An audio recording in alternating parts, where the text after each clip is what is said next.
Bueno, van a decir que no están contentos. Bitcoin haciendo nuevos máximos históricos, llegando a tocar $112.000. Ethereum despertando al parecer, llegando a tocar también $2.700, muy cerca de los 3.000. Otras altcoins también subiendo, las betas de Ethereum también subiendo. ¿Y por qué puede ser? Y hay muchos factores, sabemos que nunca se debe a una sola decisión, a un solo factor, y una de las cosas es por este hombre, porque se aprobó el tratado de Big Beautiful Deal, básicamente más estímulo fiscal. Y tenemos muchísimos datos para ver en este video de hoy, así que vamos rápido. Acá que vemos en esta gráfica tenemos al SPHB contra el SPLB. ¿Qué quiere decir esto? SPHB se refiere al ETF que está compuesto por acciones del SP500 con alta volatilidad y o alta beta, y SPLB se refiere al ETF que está compuesto por acciones del SP500 con baja volatilidad y o baja beta. Prácticamente lo vemos que está en zona de techo. ¿Qué quiere decir esto? Que el SPHB lo hace mejor que el SPLB. Prácticamente las acciones con alta volatilidad lo hacen mejor que las acciones con baja volatilidad. Entonces, vemos que desde hace años se está moviendo dentro de un rango y en estos últimos días rompió al alza la zona de techo. Esto nos indica que las acciones del SP500 de alta beta están teniendo un mejor rendimiento que las acciones de baja beta. Si los inversores giran su capital al SPHB, esto quiere decir que buscan invertir en acciones que se mueven más, logrando así mayores rendimientos y exponiéndose más a un mayor riesgo de mercado. Acá tenemos el SPLB, acá tenemos el gráfico, las acciones baja beta prácticamente están en una tendencia bajista. Acá tenemos al SPHB, las acciones del SP500 de alta beta están al alza, están en una tendencia alcista, que valga la redundancia. Y para cerrar, este es el XLF,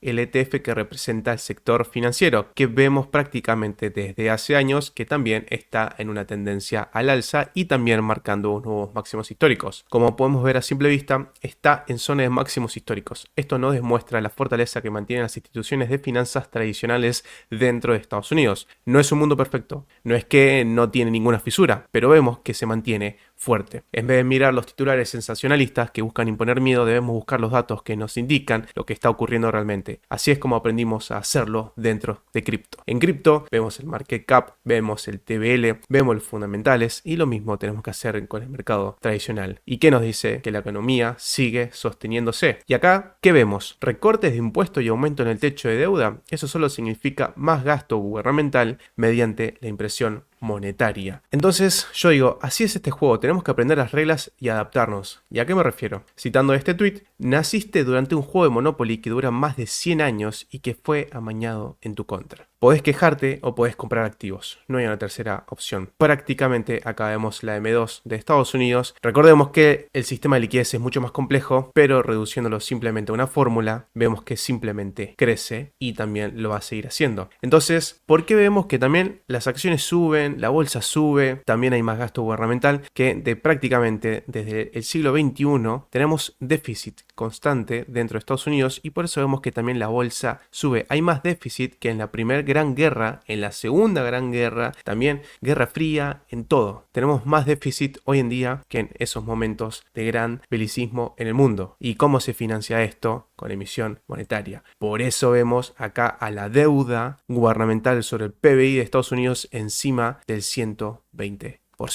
Recuerden, se financia con déficit. ¿Qué vemos acá? La deuda de Estados Unidos, la deuda sobre PBI, ese es el ratio. Después vemos la M2. ¿Y qué vemos acá? Prácticamente la deuda de Estados Unidos en ratio al PBI, que ya lo vimos. Ahora, este prácticamente es el nominal. Fíjense que está encima de los 30 trillones. Llegamos a los 36 trillones. Después vemos el GDP, que es el PBI de Estados Unidos, que el PBI está en los 29 trillones. O sea, prácticamente acá se ve el rojo es más alto que el verde, por ende la deuda de Estados Unidos es mayor al PBI de Estados Unidos. ¿Y qué ocurre acá? Vemos a la M2 en Estados Unidos que también sube. ¿Y qué implica eso? Que prácticamente Bitcoin sube. Y acá, por esto mismo, vemos a Elon Musk y la pelea también con Donald Trump. Por un factor de 2-1, querés un nuevo partido político y lo vas a tener. Cuando se trata de llevar a nuestro país a la bancarrota con despilfarro y corrupción, vivimos en un sistema de partido único, no una democracia. Se le está pegando a los demócratas y los republicanos. Hoy se forma el Partido América para devolverlos a ustedes la libertad. Entonces fíjense que Elon Musk no se retira de la cancha política, sino que sigue. Y todo esto, ¿qué implica? Politiqueo puro y duro. A nosotros lo que nos interesa tendencia y por eso es que vemos este canal también y los análisis es Bitcoin, el mundo cripto y también los mercados financieros. Ahora mismo vemos en 110.000 a Bitcoin, un pequeño rechazo, estamos en zona de máximos, así que tenemos que ver cómo se comporta el precio, pero vemos que seguimos subiendo. Ahora, el rey es Bitcoin y va a seguir siéndolo. ¿Por qué? ¿Qué cité en este tweet? Prácticamente habla de la dominancia de Bitcoin. Su dominancia es probablemente la tendencia más constante que hemos visto en el mundo de las criptomonedas. Es una combinación de demasiadas altcoins que se diluyen entre sí con grandes desbloqueos y especialmente los miles de millones de entradas en Bitcoin, lo que mantiene una oferta constante en él. Está diciendo que hay demasiadas altcoins y el capital mayormente va hacia Bitcoin. Lo que podría cambiar esta situación es una manía en todo el mercado después de un gran movimiento de Bitcoin y o grandes cantidades de impresión de dinero y recortes de tasas. Hasta que eso suceda, creo que Bitcoin seguirá teniendo un rendimiento superior como debería de ser de todos modos a largo plazo. Elegí bien tus inversiones de manera sabia. Y acá vemos que la tendencia de la dominancia desde finales de 2022 sube y sube y sube y sube y está marcado el 71%. Llegaremos ahí, lo veremos. Si eso sucede, Bitcoin va a seguir siendo mucho más fuerte. Ahora, si el precio de Bitcoin sube y su dominancia empieza a estancarse o caer, vamos a ver a las altcoins volar. Entonces, acá vemos el aumento de la dominancia de Bitcoin es increíblemente saludable y nos obliga a repensar cómo tratamos las monedas y los tokens. La purga de la prima de los tokens y la convergencia hacia un modelo de valoración verdadero y honesto permitirán que surja una verdadera innovación y valor agregado, que es eso lo que estudiamos acá constantemente, valor real. Increíblemente optimista para la industria. Vamos a construir. No importa lo que sucede, si cierra el ciclo con Bitcoin en zonas de máximos en la dominancia de Bitcoin, no importa, porque eso obliga al sector a construir valor real. Y ahora, para mí, ¿el ciclo sigue vigente? Yo digo que sí, porque si tomamos en cuenta los dos anteriores ciclos, vemos en esta sombra verde, en el ciclo de 2016, que aún faltaba tiempo para poder llegar a la zona de techo. En el ciclo de 2020 también aún faltaba para llegar a la zona de techo. ¿Qué quiere decir esto? Que los próximos meses yo espero que sean alcistas para el mercado cripto. Y aún tenemos margen para seguir subiendo. El ciclo sigue vigente. ¿Qué tomo en consideración acá? La hoja de ruta de Bitcoin, cuando Bitcoin estalló en la tendencia alcista de descubrimiento de precios, las altcoins subieron exponencialmente durante este tiempo. Es probable que las altcoins se disparen una vez más cuando Bitcoin entre en la tendencia alcista de descubrimiento de precios 2. Que dice, cuando Bitcoin suba, las altcoins también lo van a hacer porque siguen al rey. Ahora, fijémonos, este es el ciclo 2016, ciclo de 2020 y ciclo de 2024. ¿Cuándo? Tomando los días desde que ocurre el halving. ¿Y qué vemos acá? Prácticamente que en el ciclo de 2016 tuvieron que transcurrir más de 500 días después del halving para que llegue la zona de techo y se acabe el ciclo alcista. Si tomamos en cuenta el ciclo de 2020 tuvieron que transcurrir más de 20 días para que lleguemos a la zona de techos y se acabe el ciclo alcista. Y actualmente vamos en 434 días, así que aún tenemos margen por delante. Mi tesis es esta. Después del mercado alcista de Bitcoin comienza el bajista, comenzando así un nuevo ciclo. ¿Qué estoy diciendo? También citando este tweet. La gente piensa que Bitcoin nunca verá otro mercado bajista porque ahora es un activo común y demasiado maduro. Es muy probable que ocurra uno después de este mercado alcista. He escuchado que ya hay analistas y personas, inclusive en persona, me han dicho se acabó el ciclo de los 4 años. Yo en particular no lo creo. ¿Ustedes qué opinan? ¿Se acabó o no? Los voy a estar leyendo en los comentarios. Ahora, con unos meses de suba de Ethereum contra Bitcoin, veríamos un rally más generalizado. También, que estoy citando acá. La dominancia de Ethereum, este fractal de dominio de Ethereum, no será una versión copiada y pegada de lo que sucedió en 2019 y 2020, pero los círculos naranjas y azules resaltan la conclusión clave, que es que Ethereum quiere volverse más dominante del mercado en los próximos meses. Nos está diciendo que Ethereum contra Bitcoin no va a llegar a esta zona roja, que va a ser un 20% del mercado, pero sí que si vemos una suba de Ethereum contra Bitcoin, las altcoins lo van a hacer bien. Ahora fíjense que teníamos una tendencia bajista en Ethereum y luego de haber roto al alza en estos puntos con fuerza fuimos a esta línea de retesteo y estamos subiendo nuevamente. Ahora estamos en una zona de techo, así que va a ser normal que el precio acá rebote. Y si nosotros vamos para atrás, fíjense que acá también fue zona de soporte, acá fue una zona de soporte, acá fue zona de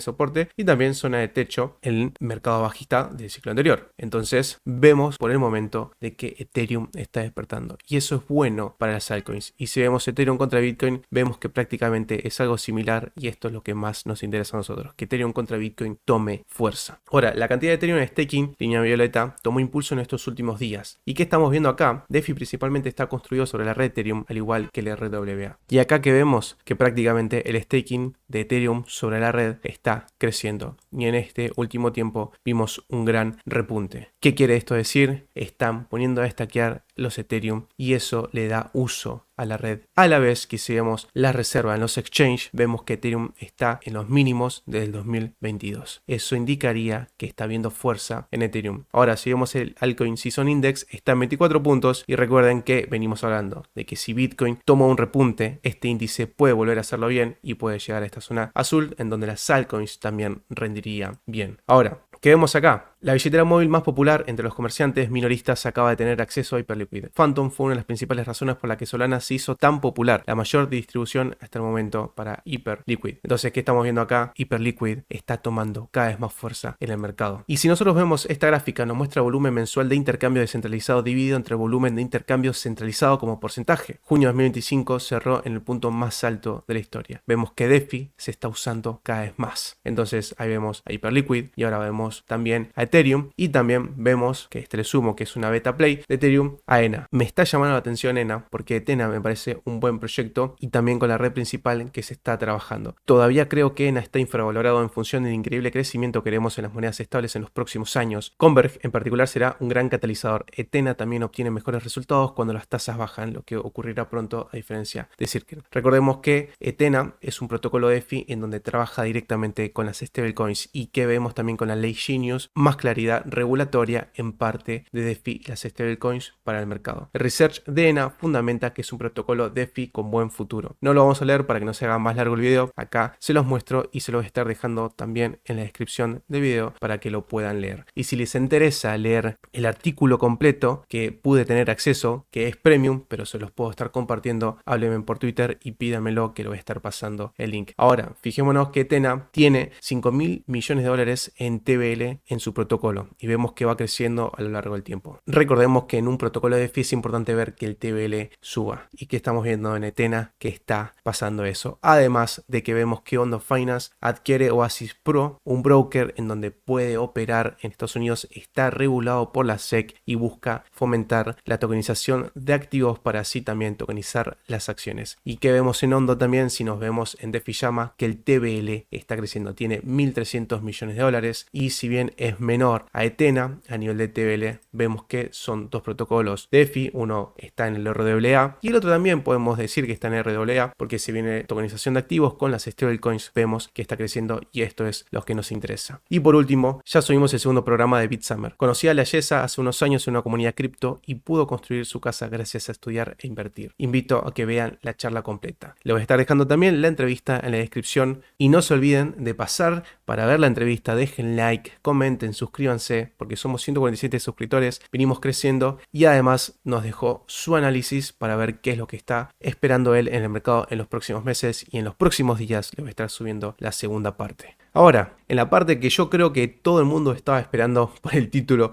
que le puse, Bitcoin va a llegar a 150.000. Vamos a ver, yo en particular espero que sí. Y este indicador también que lo vengo siguiendo hace tiempo me dice que también igualmente nos estaría indicando que llega a 172.000. ¿Y cómo funciona esto? Cuando la media móvil amarilla cruza por encima de la media móvil verde, significa que se acabó el ciclo. Es más, si nosotros vemos el último ciclo, lo pegó. ¿Por qué? Porque una vez que sube la línea amarilla, cruza a la línea verde y después cruza de nuevo hacia abajo, acá lo vemos haciendo zoom, primero cruce hacia el alza y después cruce hacia la baja, nos indica de que se acabó el ciclo. ¿Y qué nos dice este indicador? Que si tomamos en consideración esto, el precio, que es la línea negra, tiene que cruzar al alza a la línea verde, también lo hizo acá, nos indicaba que Bitcoin tenía que llegar a los 46.000 y lo superó y ahora nos está diciendo que podría llegar a los 170.000. ¿Ustedes qué creen? ¿Que Bitcoin puede llegar a 170.000 dólares? ¿Les parece mucho? ¿Se va a quedar corto? ¿Cómo lo ven? Yo en particular espero a que llegue a 150.000 este año, sería muy bueno, sería extremadamente fuerte para el precio, después vendría un mercado bajista y su caída correspondiente. Tomamos en consideración este indicador, no es palabra santa, recuerden que no somos futurólogos, pero sí vemos que acertó en los dos anteriores ciclos, así que yo lo sigo de cerca para ver qué está ocurriendo también en la cadena y cuáles son las consideraciones del próximo máximo. No mucho más, espero que el video les haya gustado, les traje muchísima información porque esta semana solamente subo un video analizando yo por mi parte porque en estos días subo la segunda parte de la entrevista que le hice a la Yesa. Suscríbanse, comenten que les estoy respondiendo siempre y también dejen like y compartan el video, así seguimos creciendo en la comunidad. Les mando un abrazo enorme, que tengan una gran semana